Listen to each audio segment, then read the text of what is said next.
P in 2015. And I remember, because I have to tell this story, the reason why I wanted you on the show is because we have developed sort of a rivalry between Winston-Salem State and UNC Pembroke. I mean, in basketball, in football. I mean, we've kind of been, it's a little rivalry. And every year we open up against you guys, but we won't do it this year because of COVID-19. So I'm disappointed. I am too. I am too. And you're a competitor. You don't like to lose. Yeah, no. I don't like to lose. And so like I gotta share the story with our listeners because this is a very important story. It tells you the relationship that you and I had. So in 2015, we're playing UNC Pembroke in the opening game of our football season. And I'm pretty excited about that. The game goes on. I greet you and Rebecca early on and so forth. I'm glad you're here. You decided, I called you. I said, are you coming to the game? And you said, oh, yes, I'm coming to the game. We get to the game and the game starts. Now you remember this. I know you remember this. And so, we go up 17-0. We go up 17-0. You come over at halftime to the chancellor's box. And you're in the chancellor's box and you're so gracious. And I mean, I'm not giving you a hard time because I'm never satisfied. If I'm up by 30 points, I don't know if we're going to win the game, but we're up by 17. I'm feeling pretty good. And then you tell me, you say, well, I got to go back over and I got to be with the fans and my fans are over there. I'll see you after the game, right? And the second half, I don't know what happened in the second half. You guys come all the way back in this game and win this game. And now I want to understand how you won this game. And then you shared with me something that I'll always remember. You told me that you went back over to the other side and that you did some sort of Native American dance. You told me, you said, and you danced and all, you did some sort of rain dance. And you changed the structure of the cosmos or the atmosphere. You came back. You told me that story, man. So I've never forgotten that. So I come up to, we're up there at the game and I'm looking down at Elwood and this is one of my first games and he's down there with his team pumping them up and running back and forth and pumping the air and so forth. And I'm saying, wow, man, this guy is pretty serious. And so, 17-0. And I'm saying, wow, this is going to be embarrassing. I hope we score. I hope at least it's not a shutout. So I go back over, like you say, at halftime, and the game final score was 21-17. Not that anyone remembers. not that anyone who remembers the score, right? So Elwood said, "What in the world happened?" That's a secret, man. Can't tell you. I know you didn't want to tell me, but I told that story the next year, Robin, to our football team. I told them the exact same story. And I also told Denise, my wife, I told Denise, had I known he was doing an American Indian dance, I said, I would have countered that by I would have put on some jazz, some rhythm and blues. I would have done something to counteract that. And so I told the team that the next year to make sure that they understood what we were up against. I think they heard you too. Great story. So since then, we've been very good friends. I enjoy your company. I enjoy Denise and I enjoy so much hanging out with you and Rebecca, and we look forward to doing that really soon going forward. Just wanted to give our audience a sense of the person who is now Chancellor at UNC Pembroke. Now, you were installed in 2015, is that correct? When was your installation? July 15, 2015. My installation was in that following fall, October time range. I don't remember the exact date. Yeah, and so I remember the installation, and then I also remember that I was installed shortly after that. And I remember, I can remember very vividly during that time, I was walking around campus because it was during homecoming and Founders Day at Winston-Salem State. And I think I ran into you and Zito, and you were walking across campus, and it meant a lot that you guys were there for my installation. But as you saw in terms of my installation, it was a stark contrast between your installation and my installation. Both of those installations really reflecting the culture of those two institutions. So if anybody's ever looked at my installation, you get a flavor of what it's like being at a HBCU, understanding the history and traditions of that great university. Oftentimes we don't get a chance to see great traditions other than that. And then when I went to your installation, I was so pleased with the way in which you put that together. Share with our audience and our listeners how you thought about your installation and why it was so important that you have had all the cultural kinds of artifacts associated with it. So yeah, we really I wanted to reflect the history of our university, which you've somewhat alluded to already tonight. We can certainly talk more about it. But within that ceremony, as you recall, one of the first things that happens is that a flutist comes in with Native American music, and with the flutists are four of our Lumbee ambassadors. The Lumbee Nation is very proud of its history. Robin, could you hold on just a moment? I think we're having some technical issues. Does anybody know where that sound is coming from? Or is it feeding into the broadcast?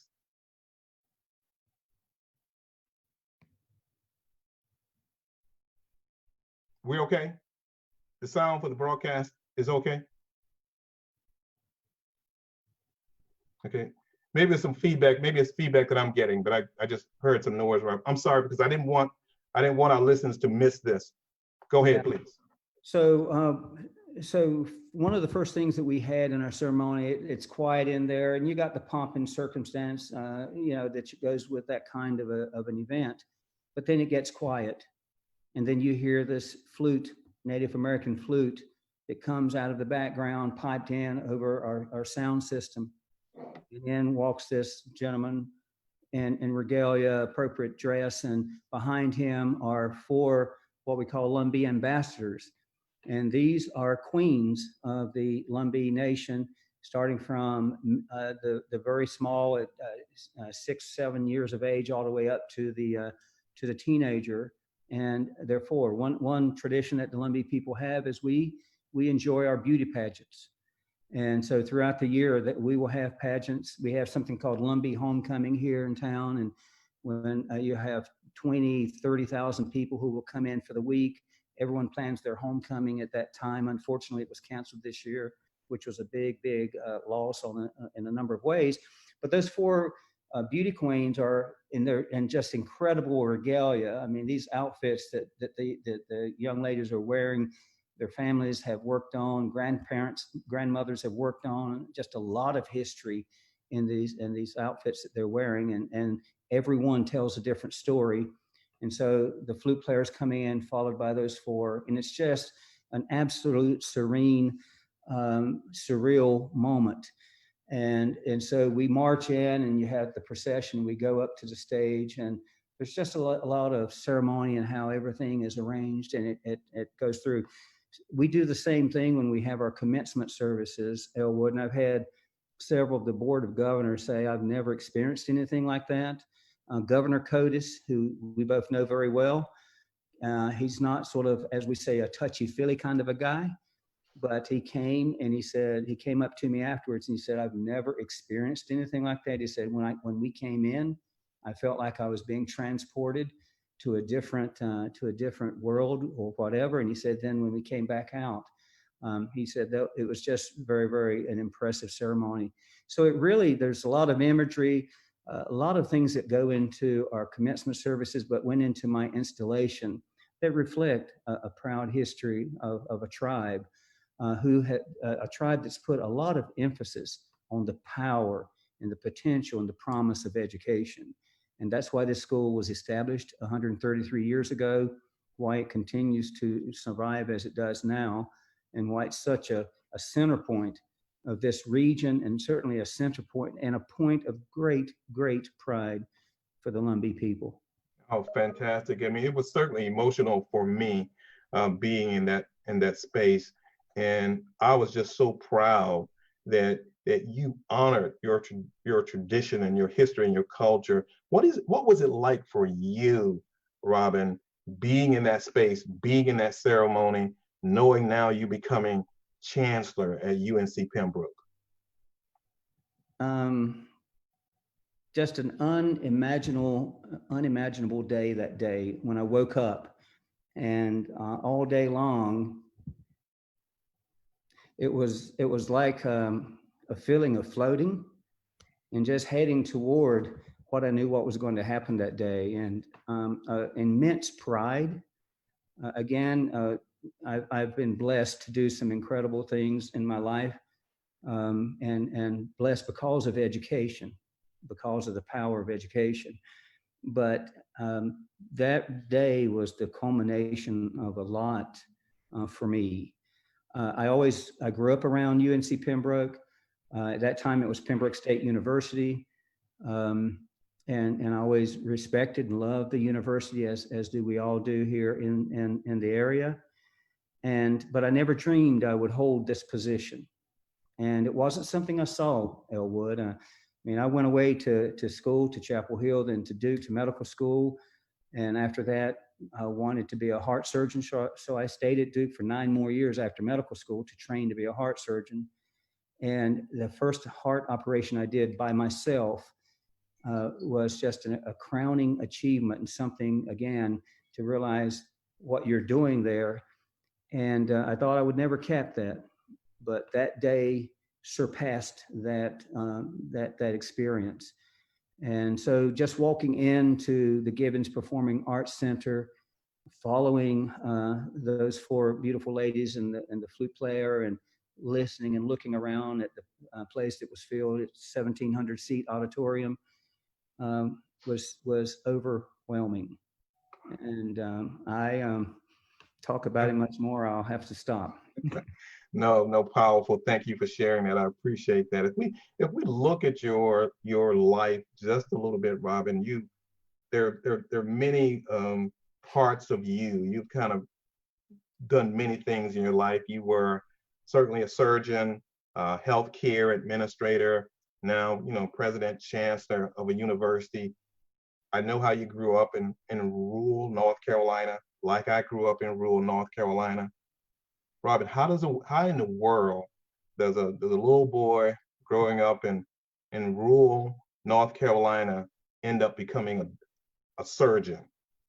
And talk to me a little bit about what that was like, and some of the influencers in your life that motivated you to continue on that path. And I think that's so important for the students at UNC Pembroke, but all the students that we serve.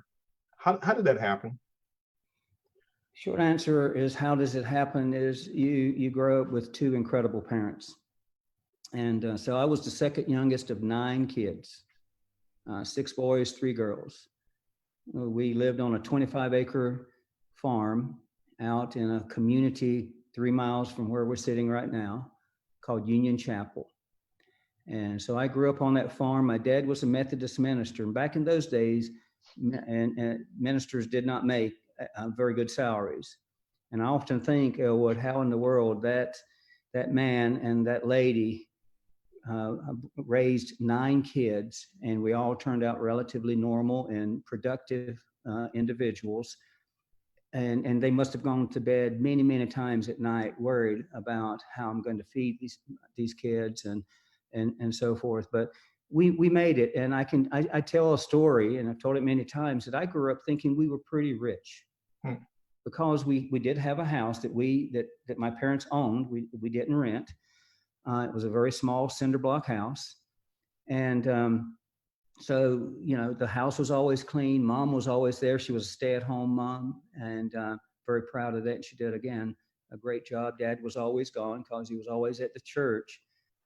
But, I always had a clean clothes. Might be, I can remember having two pair of pants, and that's what I had. And I would clean them, wash them during the week, and put them on the next day. And for Sunday, we had special clothes that we would wear to church, or Sunday night and Wednesday night.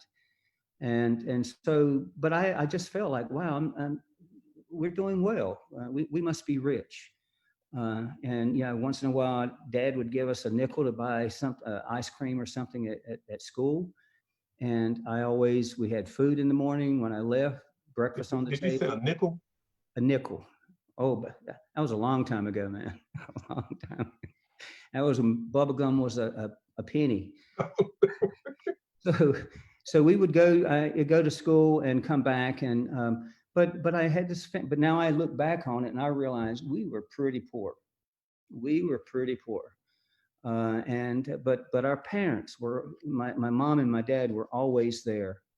And so I grew up watching my dad in front of a group of people. He was the minister of Prospect Methodist Church, which became, under his leadership, the largest American Indian church east of the Mississippi. Wow. 600 members.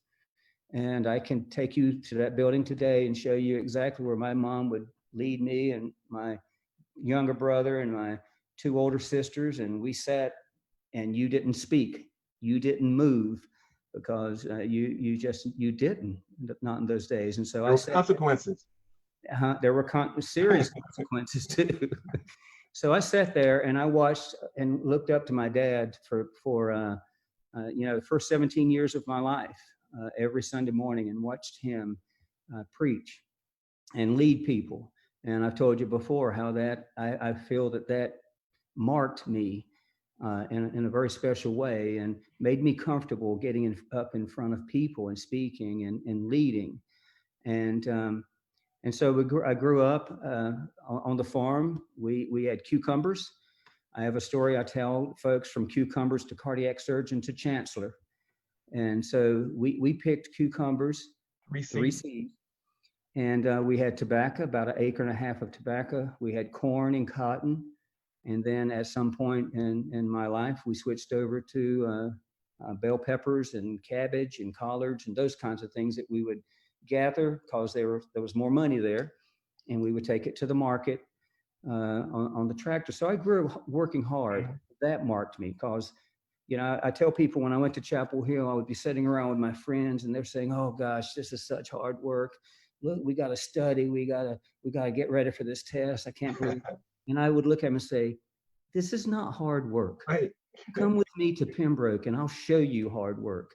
This is fun. We're sitting in an air-conditioned library and we're studying, we're learning stuff. So hard work, I grew up appreciating what hard work was about. I grew up appreciating education. Mm-hmm. The school system that I went to was not a great one, but I had incredible teachers from first grade, Miss Edna Lee, all the way up through the 12th grade. What was the teacher that you mentioned? Miss Edna Lee. Miss Edna Lee. And what grade was that? That was the first grade. That was the first grade. Yeah, you didn't have kindergarten at that time. No, I didn't go to kindergarten either. So I'm a lot younger than you. No. Miss Edna Lee was this lady who just loved her, and she had 30 some kids in her room, and she kept us all in order. But I learned, I just felt safe with her. You leaving first grade and you got a mom and you got 9 kids in the family, you sort of scared when you go away to school. Miss Edna Lee made me feel very comfortable. But I was blessed to have a lot of good teachers for those 12 years. And I remember in the 10th grade, my biology teacher, Mr. Steve Jones, we were dissecting a worm or a frog or something. And he comes up behind me and taps me on the shoulder and he says, you look like you enjoy that. And I said, well, this is interesting. And he asked me some questions, and he just, as he walked away, said, you ought to think about being a doctor. And Elwood, I'm telling you, I can take you exactly where it was that day. It's now a middle school. It's not a high school any longer. But that really, I just went home that day thinking, he really thinks I could be a doctor. Now, I had never thought about that. He thinks I can be a doctor. But from that day forward, that was my goal. And as I went through the 11th and 12th grade, and then got into Chapel Hill, and everyone that goes to Chapel Hill, they want to be a doctor or a lawyer. Right. The first class I was in at Chapel Hill, there were 400 and some students in that class. I remember opening the door to this massive auditorium, and it was full. And some guy walks by me, and I say, "Is this a real class?" I mean, I'm from Pembroke, guys. First time I've been away from home. And that guy looked at me like, "Man, what wagon did you just fall off?" You were probably afraid to death. I was petrified. I was petrified. But I'll tell you a story. I grew up around a university, this university in my town, and I drove by it. I can remember going to elementary school and on a bus 315, public school bus. And I remember looking over and seeing all these buildings, and I saw people who didn't look like me. And then I later interacted with people who didn't talk like me. And I would hang around in the Mary Livermore Library. And that's where Rebecca and I would sneak off to date. Wait. This is in high school or college? No, this was in high school. Now, I'm talking about leading up to what helped me go into that class that day. Wait a minute, you were dating Rebecca in high school? I was dating Rebecca in middle school. In middle school? She was 8th grade. I was 7th grade. I've never heard of such a thing in my life. Y'all need to stop it. It did. So where? I met Denise in the 9th grade. Yeah. But we were friends and stuff in high school, but we didn't start dating until freshman year in college. I've never heard of anyone meeting in middle school. But on with your story. So where we met the first time is about 200 yards in that direction. The old high school is over next to the university here. But first time I saw her, I thought that's the prettiest girl I've ever seen. She says the first time she saw me, she said, "That guy's got more freckles than anyone I've ever seen." But we started dating, and we continued to date through that. But anyway, so my point being is that when I grew up in high school and even before, I was accustomed to coming to what was called a college. So when I walked in that room that day, what made me put my next foot forward and go and find a seat and sit down was it scared me, but I kind of felt, I know about this. This is not unusual. This is bigger than what I'm used to, but I can do this. And so people have asked me in my life, which school influenced you the most, UNC Chapel Hill or Duke? And I say it was Pembroke State University. Pembroke State University gave me the courage to start that educational journey.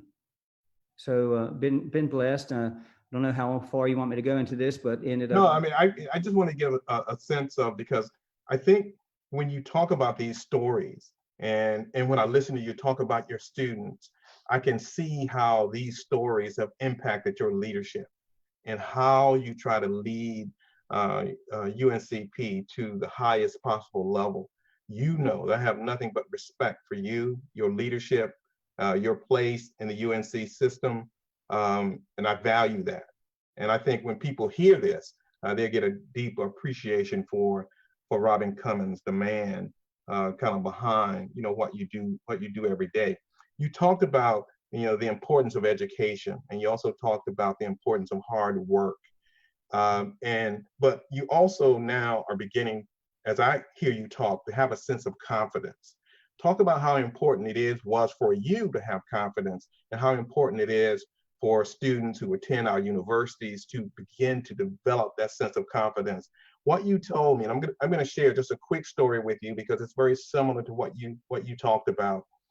I didn't go to kindergarten. I went to first grade. My first grade teacher was Miss Murphy. And Miss Murphy, she followed my career up until she passed, and she just wanted me to do well. I share now with my students, and sometimes they ask me, like, when did you know you were going to be successful? Or when did you know you were going to accomplish things? Well, it begins very early on.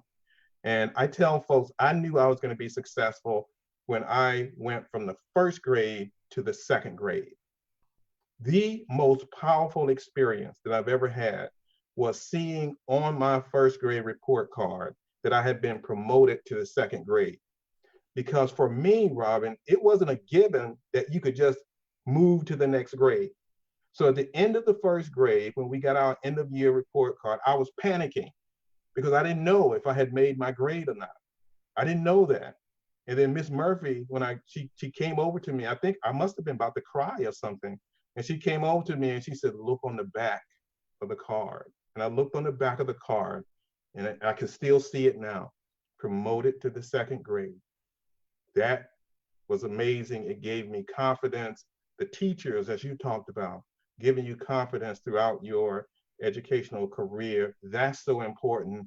That's what I see you and your leadership at UNC Pembroke. No question. Again, I give credit to a lot of people, and I often look at the journey, and I'm sure you look at your journey too, and just wonder, this door closed, that door opened. I could have never gone away to school unless I got a scholarship, and I got one at the last minute. I could have never gone to medical school unless I got a scholarship, and I got one almost at the last minute. But I think the confidence comes from being successful. You know, you get that first win in life. I remember in high school when I graduated, that to me, like you say, that was a win. I had done something. I had completed something. And then undergrad, you finish, you complete that, and then you complete your all your other studies. But for me, it's been a gradual process of confidence always. And I think, again, I go back to my family. I go back to what I learned growing up, the value system that I learned, to respect other people, to treat others as you would have them to treat you, and to respect hard work. All those things sort of coming together. And as you work hard and you see successes in life, and you say, okay, I can do that. You know, I couldn't play ball. I mean, I tried out for basketball and I got cut the second week, and played football, but I think that was because they didn't have enough players to make a team. So athletic, I was not an athlete. I couldn't play a guitar. I couldn't sing, but I could study and I could do well in school. And when I saw those grades on my report card every year, okay, I can do this. And I remember you probably remember going from one grade to the next thinking, yeah, man, can I do the 8th grade? Wow, look at those guys. Look how big they are. And boy, look at these books. And I just don't know and then, okay, I finished the 8th grade and did okay. How about the 9th grade? And you just keep building that confidence. It's important that students believe in yourself. Believe that you can do it. Yeah. I tell my students, work hard and take full advantage of the talent that you've been given in life. But hard work is a prerequisite. If you're not willing to work hard, unless you're gifted some other way, you're probably not going to achieve in life what you could. So don't be afraid of hard work. I tell the story that when I was in college, this kid from Pembroke, first time away from home and scared to death, and I took that first test, just like you're talking about, that first Chem 11 test. And I actually made a B+ on it. And I said, whoa, 400 students and I made a B+.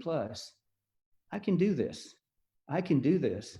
And so as I went through undergrad, I just had those little goals for myself.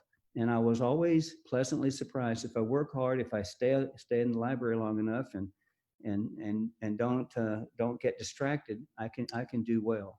Yeah. But it's important that students have a goal in life, a focus in life. And I say, once you achieve that goal, then set another one and keep moving toward it. Always have something I'm trying to do, I'm trying to accomplish. Work hard. And I tell them to use time wisely. Someone told me once, you got 1,440 minutes every day. And when that one's gone, it's gone. You can't get it back. So when you wake up in the morning, someone has deposited 1,440 minutes into your bank account. what are you going to do with them? You can waste them that day, or you can say, today I will do this and I will accomplish. Don't waste time. I remember so well my mother, again, 3 miles from here, sitting. I would always come over and sit with her on Sunday afternoons. At that time, I was in Pinehurst as a surgeon. And I remember one Sunday that we were sitting there and she said, son, one day you will look back and 85 years have passed and you're going to wonder where they went. And I'll never forget the look on her face, because she dreaded getting old. She hated, she said, it's not the golden years, these are the rusty years. And she said, take advantage. And she knew what I had accomplished and done in life. She said, continue to take advantage of the doors, of the opportunity that God's going to put in your life. Great story, man. Keep telling those stories, man. Those are great. Let's talk a little bit about where you are now, what you do. University of North Carolina at Pembroke. We are in a large system, 17 constituent parts of that big system. And oftentimes for me at Winston-Salem State University, I talk about it's easy for smaller universities to sometimes get lost in a system, because we have so many flagship universities. I think we have several flagship universities, not just one. But it means that for me, we have to constantly tell our story. So I'm constantly telling the Winston-Salem State University story. I shared with my executive team just the other day that this is my 6th year as chancellor. I'm in my 6th year, haven't completed 6, so 5.5 years. And in 5.5 years, I'm about to get my 4th president of the system, which means that now I have to once again start telling the story about Winston-Salem State University.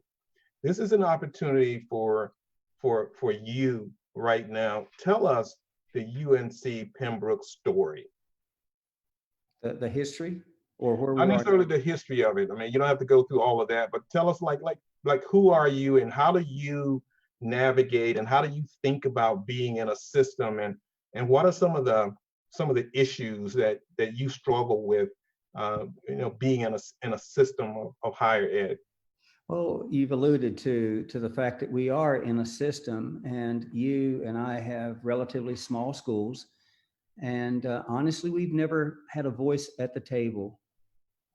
We've and I don't mean this in a negative way, but we've sort of had to push our way to the table and say, here we are. So you're right, we've got to meet the new president who's coming. And as you say, tell the story of UNC Pembroke, get him down here to my campus and show him around and make him put a face to the university. There are a lot of challenges with our system right now, and a lot going on that I'm sure we may touch on in terms of COVID and so forth. But it's hard work to represent a small school. But you have to take the attitude that I deserve to be here. UNC Pembroke deserves to be at this table, and I'm not going to back down on that. And so I have no problem going to a legislator or going to anyone and telling the UNC Pembroke story and asking them to share with me in this story and as we move this university along. Robeson County is the poorest county in North Carolina. It's been the poorest county. When 60 plus years ago, when I grew up, it was the poorest county in North Carolina. So I tell legislators, if you want to do something to change the trajectory of this county, the poor health statistics, the generational poverty, all the things that impact this county, if you want to do something that maybe 10 years from now, you've changed it. UNC Pembroke is the engine, it's the tool to do that. And I tell that story and people respond to it. They can identify that education is an incredible tool. It's the great equalizer. You've heard, we both use all those phrases. I tell students, education will put you at the table and it'll make you equal to those people sitting around the table, especially if you get enough of it. So get as much as you can. So I enjoy interacting with the folks in Raleigh, the folks in Chapel Hill, and telling the story. Right. And you do a great job of that. Why is UNC Pembroke critical to that region? Wow. So, if you look at Robeson County, and this is my home county, and I'm not beating up on it, I love it, and I grew up here and I came back. It's got so many great things about it. You've got a UNC system school here, UNC Pembroke. You've got Robinson Community College, 10 miles down the road. You've got Southeastern Health Hospital, 450-bed hospital here in this county. You've got Interstate 95, you've got Interstate 75. You've got so many things that many counties would just say, we would be so fortunate if we had just one or two of those things. But we haven't taken advantage of it. In my estimation, the reason we haven't taken advantage of those natural gifts is because of we need educate. It's because of education. Only 13% of the people in this region have a college education. Now, this university's been here 133 years. I think that's not a good record. And I was surprised the first time I heard that statistic. So I believe that through education, we can change. I was a doctor at one point. I was Medicaid director. You had Mandy Cohen on your show just, I guess, a couple of weeks ago. And I worked in Department of Health and Human Services for a while. And I saw that big picture of all the money that we spend on healthcare. And a lot of it goes into Robeson County. And I told people then, if we want to change people's health, you can't afford to treat someone who they're not invested in their own health. It will cost you. I mean, it will break our system. So I talked about the importance of education. You educate a person who's with a college education, you know the statistics. Yeah. They make more money, they live a healthier life, they take care of themselves, their families are better, and so forth. So that was one of the things, Elwood, when I got that call and someone said to you, are you interested in coming to look at UNC Pembroke to be chancellor? And I had worked all my life in the field of medicine. And I thought, well, I've said all along that education is better than pills, and it's better than just if people get involved, get educated, get involved with their own healthcare, you can really make a difference. So that was one of the reasons. So that's why I think this university is critical to change southeastern North Carolina as well as Robeson County. Right, and you go down with your background in terms of healthcare, and one of the first things you do is start building a School of Health Sciences. Take us through that. I mean, that's an amazing kind of accomplishment in a short period of time. It's certainly part of your legacy as Chancellor at UNC Pembroke. You've been staffing that thing. You stole one of my people the other day, but you so graciously called me and we had a nice conversation about it. And you were so gracious. So yeah, we established a College of Health Sciences 3 years ago, and it's about 1,700 students. We're going to do some adjusting with it, but we started it by combining our counseling school, our athletic program, our social work program, and our nursing school. And like you, our nursing program is not quite as developed and mature as your university School of Nursing, but we're working on it. But it has become a star for us. Our pass rate is in the 95% plus range.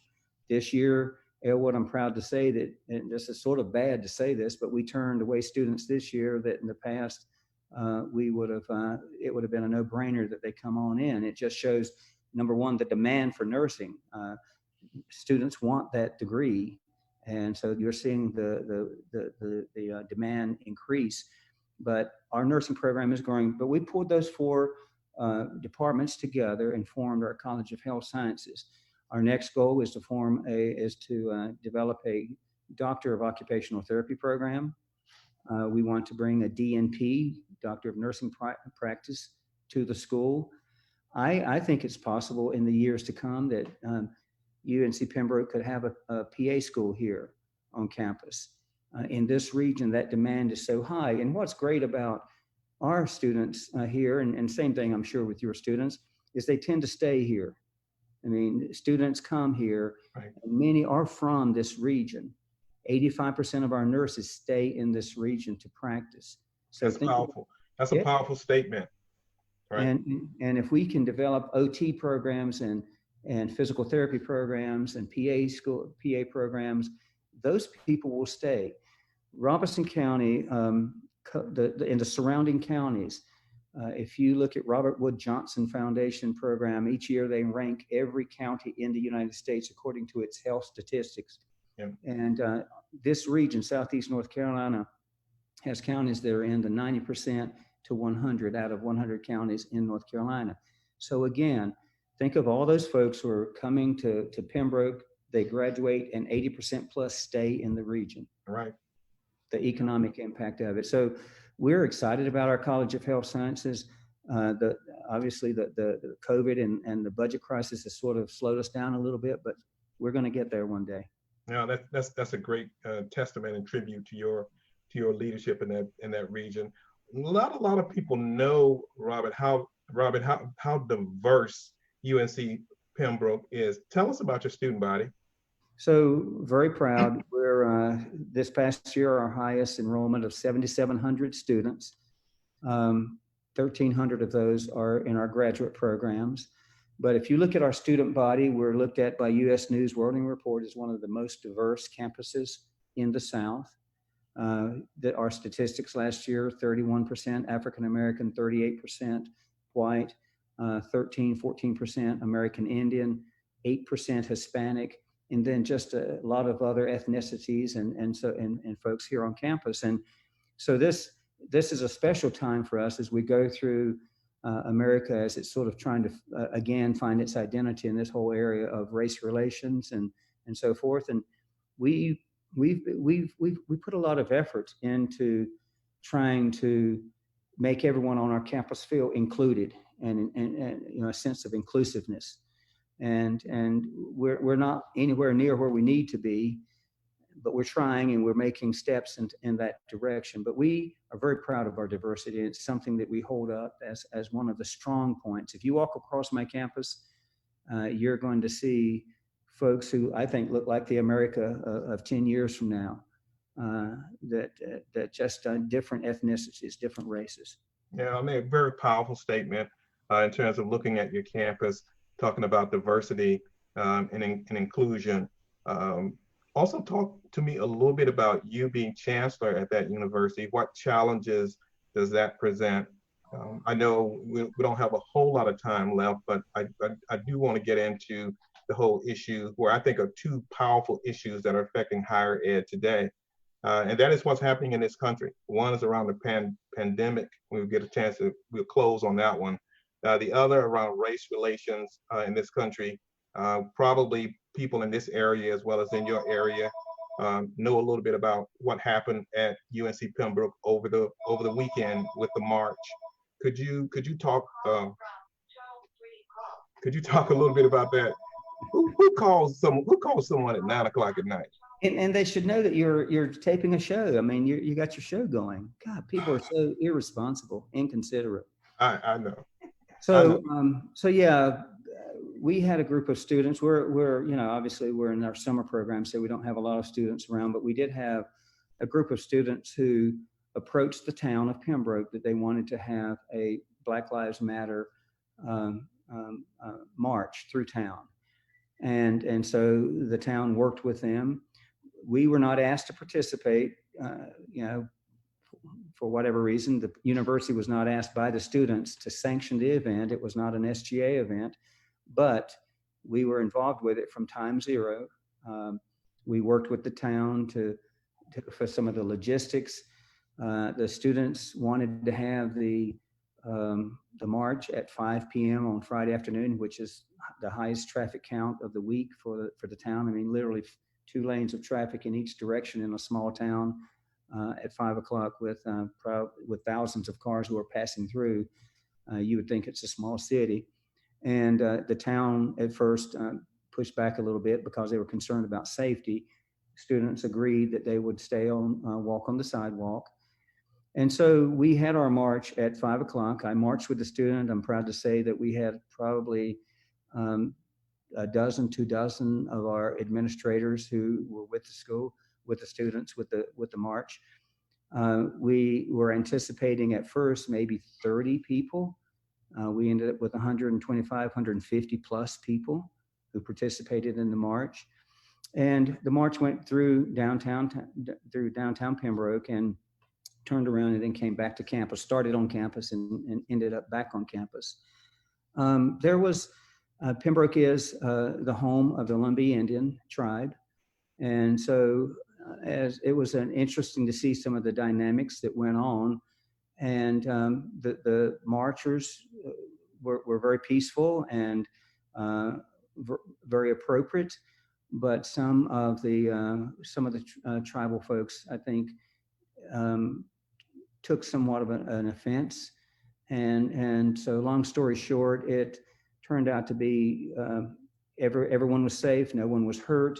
There were, but the police did a wonderful job. I want to say our town police, the university police, the county police worked together to keep the two groups separate.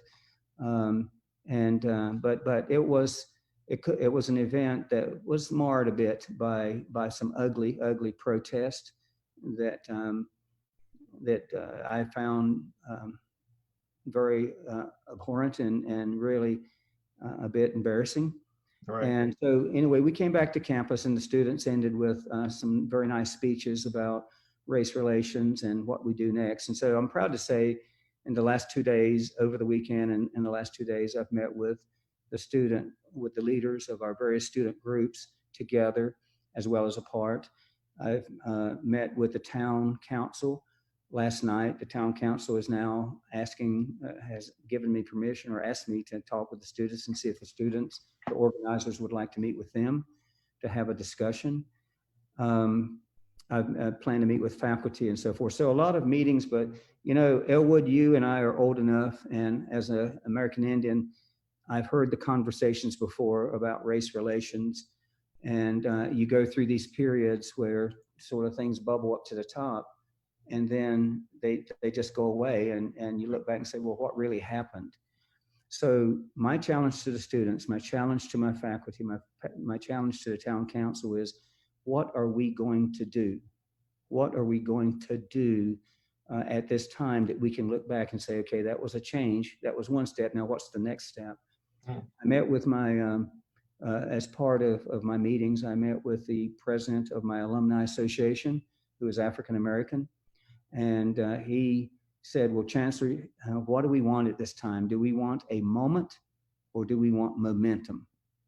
And I said, I choose the latter. And so we had a healthy discussion. The president of our Student Government Association is Katrea Hardison, who's African-American female. And we've had some good conversations between all of us in the last few days, but I'm pushing them. What do we do? I've met with my police department. Part of the march was against police brutality. And so we have a good department here, but they can be better.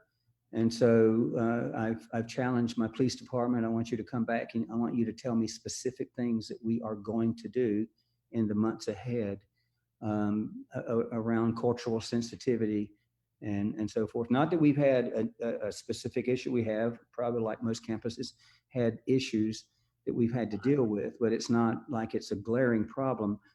But I want to make it better. I don't want to wait. So lots of conversations. And I really believe, Elwood, that at least on our campus, and I'm hoping for the town, that we work well with the town, our relationships with the mayor and the town council. I meet with them on a quarterly basis. We're working about what we can do for the students and so forth, and for the university, and they really want the university and the town to work well together, but growing pains that we need to deal with. One of the things, and I think about you, and I thought about you over the weekend, and oftentimes I reach out to you and just to see how you're doing. I am actually thankful, I think, for the region and for the area that you're there. And I think under your leadership and because of your leadership, this is a moment in time for us to make a real difference. Oftentimes when the various constituencies look at us and look at you, sometimes they just see a chancellor, sometimes sitting up on a pedestal. you shared with us, we're almost out of time, but you shared with me why race relations is so important to you and why you will always fight racism. Tell us a story about you and your father. So I remember a few years back, many years back, my dad was a minister. I've never seen him politically involved. It was just not something. He was into the church, and it was about his ministry. But at one point here in our county, there was an incident where the son of the local sheriff, who was white, shot an Indian man and killed him. And the word in the community was the guy was working with the son, who was a deputy sheriff, to sell drugs. And again, I hope I'm not. I think this was a very commonly held story, but nothing was done about that man's murder. And so the people marched. The Indian people marched, got together. And I remember seeing my dad for the only time and the first time in his life with his white shirt on and his black tie on and with his hat on, with a sign around his neck out here saying equal justice for all. Equal justice for all. And this was probably back in the mid 1980s or so. And so we marched from one part of Robinson County to the courthouse, and we held a vigil there. And it was very moving. But that's what we share with our African American brothers and sisters, that the Lumbee folks have experienced that same level of racism in the past. And this is a time if we can do away with some of the mistrust. And I want to say that the people that were shouting and screaming at the protesters was a minority of people. There are 60,000 Lumbees. There might have been 200 people spread along a 1 mile stretch of highway, or maybe 300. I forget what the exact, but it wasn't like it was thousands. And I tell my students, that was a small group of people. Ignore them. You're loved by the people in this county. You're loved by the people in this community. And we have a chance to make a bold statement about two distinct races who have traveled different paths, converging and coming together, if we're smart and we ask the right questions and have the right conversations. I'm meeting with this group of community leaders tomorrow, and I'm hoping that we can have some kind of solidarity in how we move forward. Yeah. You know, Robin, as I listened to you talk, and I was just reflecting on once again why I'm glad that you're Chancellor at UNCP. And it's about these institutions, and we are in a large system, and sometimes the culture, the history, the tradition of these institutions can get lost. And I think about how important it is to have a leader who understands that and who can reflect that and who can have these conversations. I sometimes shudder to think about if there was a different leader at UNCP, what would be happening? You're there at this time for the right reason. And you know that I'm going to support you. I believe in the work that you're doing, man. Elwood, I appreciate you. I love you so much, man. Man, I got to thank you for being on the show. See, I knew you were going to talk too much, and we're out of time, and I didn't get a chance to get to half of the things I wanted to talk about. And so now I got to have you to come back on the show. I'll be glad to come back anytime. I got to take us out, man, with where you are, what you're thinking, what you're optimistic about. I know you began this discussion talking about the challenges that we face, and there are many. Take us out. Tell me what excites you in the midst of all of this. That things are going to get better. I just know that. I mean, again, we've had a few decades in our life, and this is a time, and it's a trying time. I mean, between COVID and all these things that we're facing, this too shall pass. And what we need to do is be prepared when it does pass. I'm optimistic about our university, our College of Health Sciences. Before we're going to be looking at how we can develop agricultural programs here, because this is a rich agricultural area. We've added cybersecurity to our computer science program. School of Nursing or Department of Nursing has really taken off. So I'm optimistic that when we get through all this, when we get that vaccine that Dr. Fauci talked about, what, in the first January, February, I'm going to call him and hold him to that and say, okay, it's January 31st. Where's my vaccine? When we get that vaccine, we can move on from COVID, and when the budget corrects itself, and even before.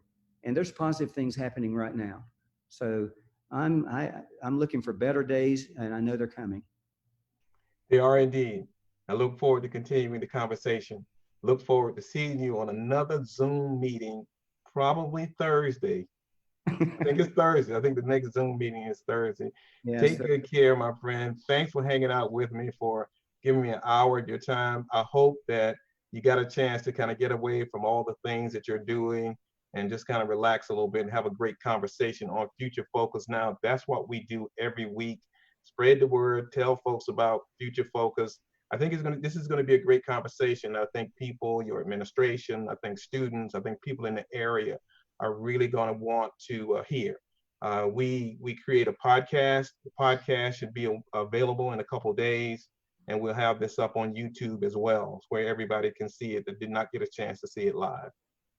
Thank you so much. Tell Rebecca I said hello.